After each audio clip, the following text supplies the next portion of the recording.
When a corrupt leader is elected, we are also responsible for the sins he commits as a leader. What should be our priorities while electing a leader?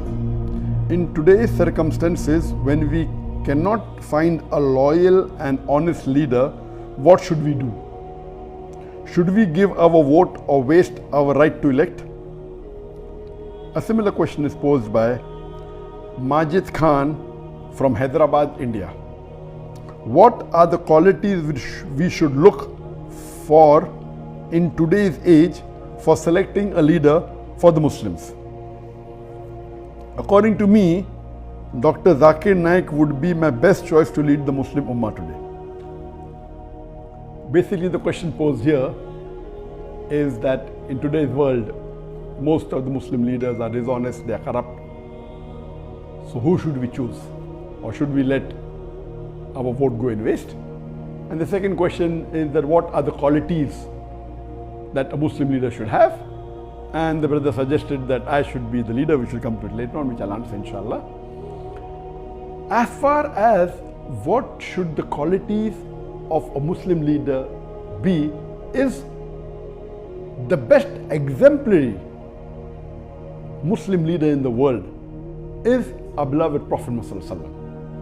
That's the reason Michael H. Hart, he places him number 1 in the list of 100 most influential human beings in the history of humankind.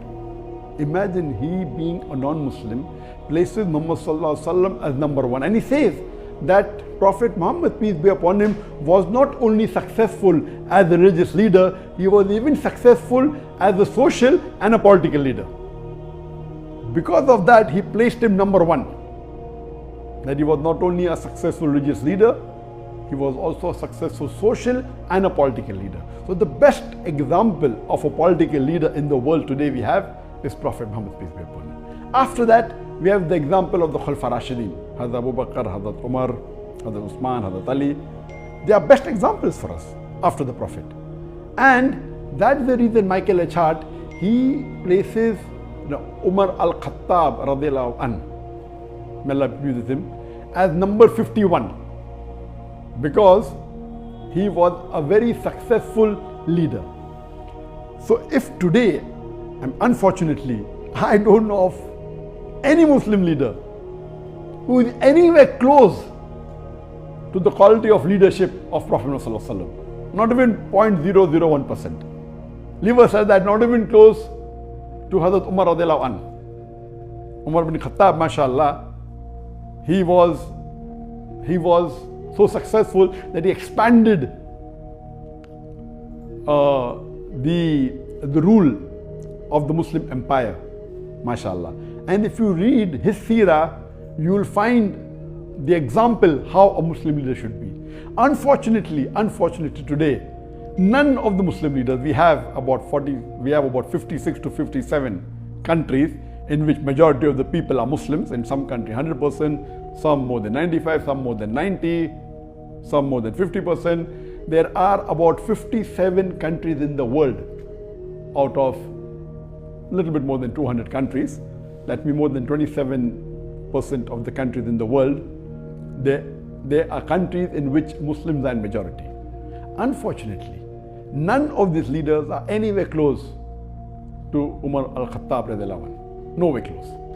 And if you read the seerah of Hazrat Umar, may Allah be pleased with him, he told his family that if any of my family members break any of the rules, they will get double punishment, because the family of a caliph should be following the rules much more than others. If they break any rule, they will get double punishment. And you have several examples. Unfortunately, we find today that most of the Muslim leaders, they are more, as the sister rightly asked the question, that most of them are corrupt, most of them are dishonest, they are involved more in making money for themselves, unfortunately. Just let me give you one example of Hazrat Umar radiallahu anhu. That when he was the Khalifa, he had 2 of his sons, Abdullah and Ubaidullah, may Allah be pleased with them both. When they went to the governor of Basra, when they were passing Basra, the governor called them and he was very happy to meet them. He said, what can I do for you? Then he said, why don't you give this amana to Amirul Mu'minin, to your father, then Umar al-Khattab radiallahu anhu. But I give you permission that on your way you can utilize the money for business, and when you get the principal amount back, keep the profit, and you can give the principal amount back to Amirul Mu'minin. So both the sons of Umar radiallahu anhu, they take the money, and on the way they do business and they get a huge profit, and they go and give the principal amount to their father Amirul Mu'minin, and they say, this is what the governor of Basra said, and this is the amana. So Hazrat Umar was angry, and he asked his sons that, did the governor give this money to somebody else? They said no. So how come he has given it to you? So Umar radiallahu anhu commanded to his sons that give the principal amount as well as the complete profit. Give everything to Baitul Mal. Then the people who were close to Hazrat Umar radiallahu anhu, the other Sahabas, they told that this is a business deal and the permission was given by the governor. So what is their fault? And if it's a business deal, we are allowed to do that. So finally, after a lot of discussion, when they said that, he should change his ruling, then Hazrat Umar radiallahu anhu said, okay, fine, give 50% of the profit to the Baitul Mal. So we see he was so strict, and he made it a law that any of his governor, before they are appointed, he checks their wealth. And once they relieve the post, he checks their wealth again. And he allows only a small percentage of increase. Anything more than that, he said, give it to Baitul Mal. Not that he accused them of corruption. No. He said that means even if you spend more time in the worldly affairs, you are not fit to be a governor. If you want to be a governor under my rule, you have to give your pure time to your duty. Even if you make money, honestly, that is not your purpose. Unfortunately, we see today in the Muslim Ummah, most of the Muslim leaders, they are far away from the deen. If you just take the basic concept of Salah, I believe more than 50% of the Muslim leaders, they may not be offering 5 times Salah in congregation. There may be a handful, just a small percentage who may be offering 5 times Salah, that also in a congregation. So unfortunately, the state of the Muslim Ummah today, we have gone far away from the Quran and Sunnah. That's the reason we have today, that the situation that the Ummah is in today, because we have gone far away from the Quran and the Sunnah, we have gone far away from the teachings of Allah subhanahu wa ta'ala and the teachings of beloved Prophet Muhammad sallallahu alaihi wasallam. And I do agree with the sister that today, unfortunately, the choice that we have is so limited, and unfortunately most of them would not fit the criteria of how a Muslim leader should be as per the Quran and Sunnah. So what should we do in this situation? What we have to do is that we have to select the best of the worst. And if we analyze,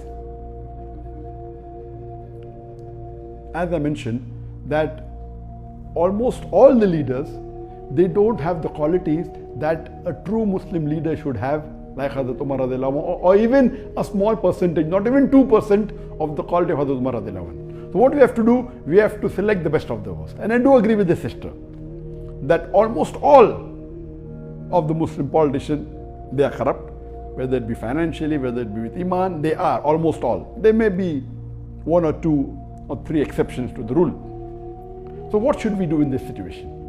As I mentioned, we should select the best of the worst. Number 1, according to me, is that select that Muslim leader who is becoming a leader on the Islamic card. That he's proud to be a Muslim, and he says that I'm proud to be a Muslim and I will uphold the Islamic law. Whether he does or not is secondary. Because in today's world, the basic rule for a politician today, unfortunately, is that he has to maintain his chair, by hook or by crook. It may go against his set of rules, it may go against his deen, it may go against his family. As long as he is sitting on the chair, he is happy. So he will do anything to maintain his chair.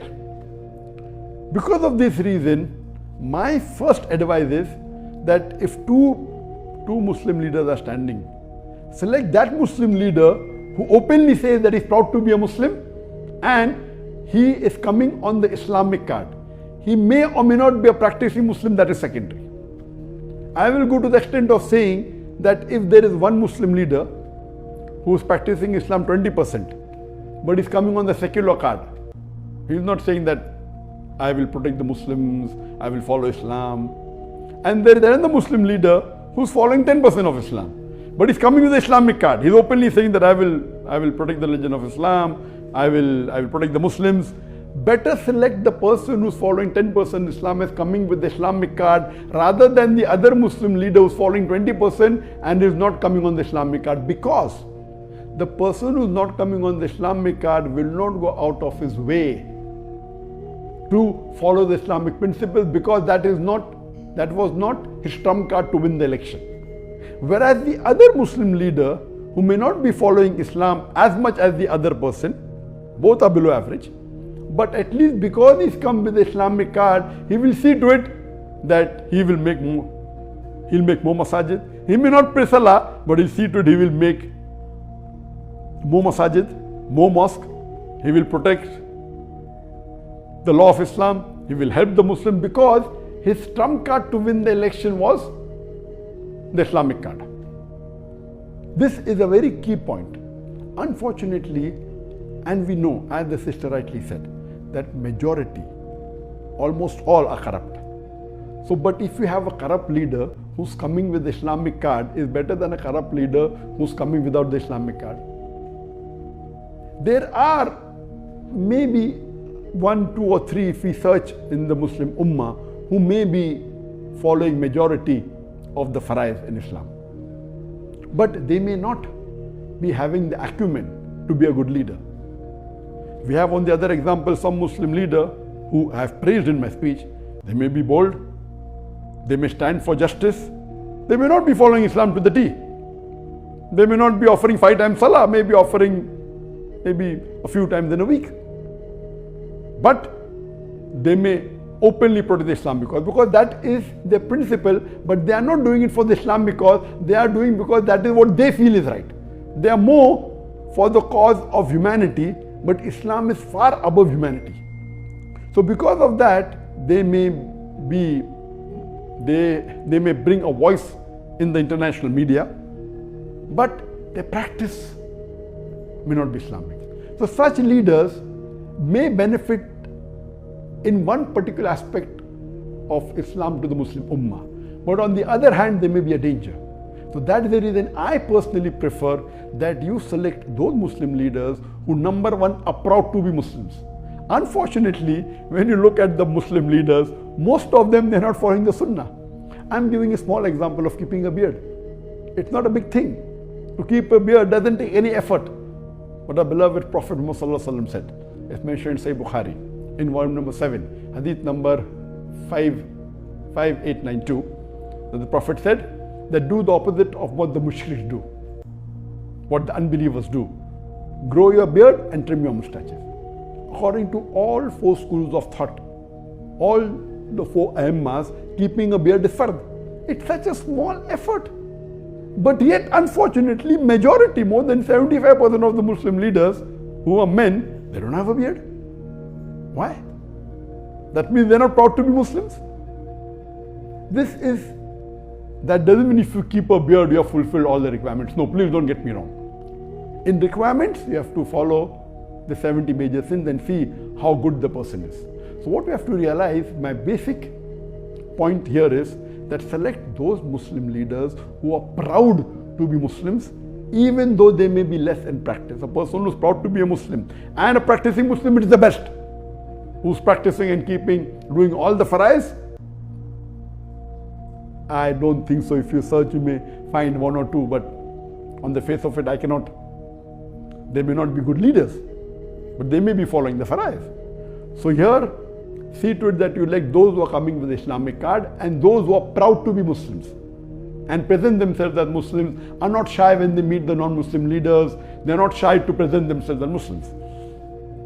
Now coming to the second part of the question, that these criterias, the best is read the seerah of the Prophet and seerah of Hazrat Umar radiallahu anhu, Hazrat Abu Bakr, Hazrat Uthman, Hazrat Ali, and you see the examples in their life, how honest And none of these leaders, they wanted to become leaders.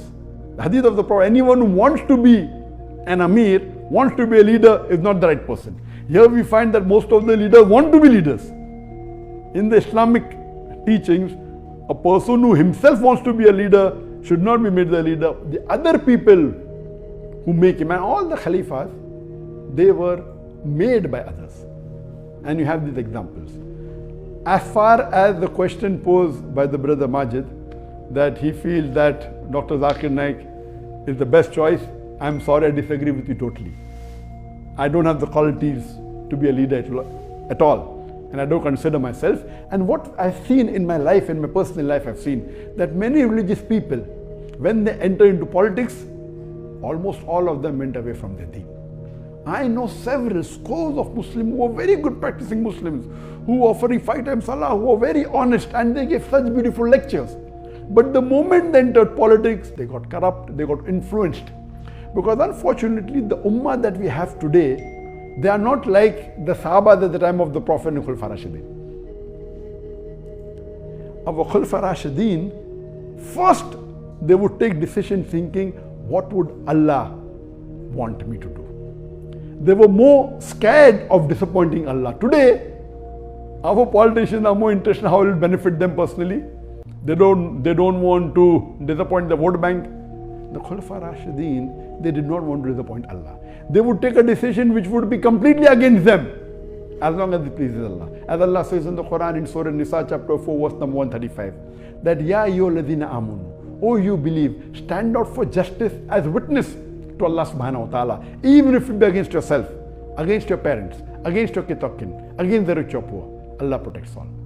So such type of quality, there were many times the question was asked to me in India that why don't I enter politics? And I said that, why do you want to become enemy?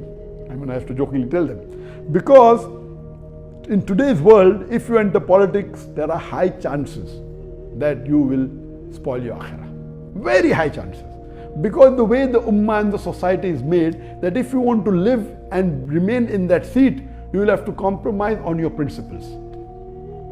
And the best example I can give you is of Dr. Israr Ahmad. Dr. Israr Ahmad, you know that mashallah, he was a very great da'i, and he gave tafsir of the Quran, he was very knowledgeable, he was popular, and he stood for election and he won the election. After he won the election, he got a member of parliament, he was made, and he was given some post, and after a few months he resigned. He said, asking me what should be the width of the road. That's not what I'm made for.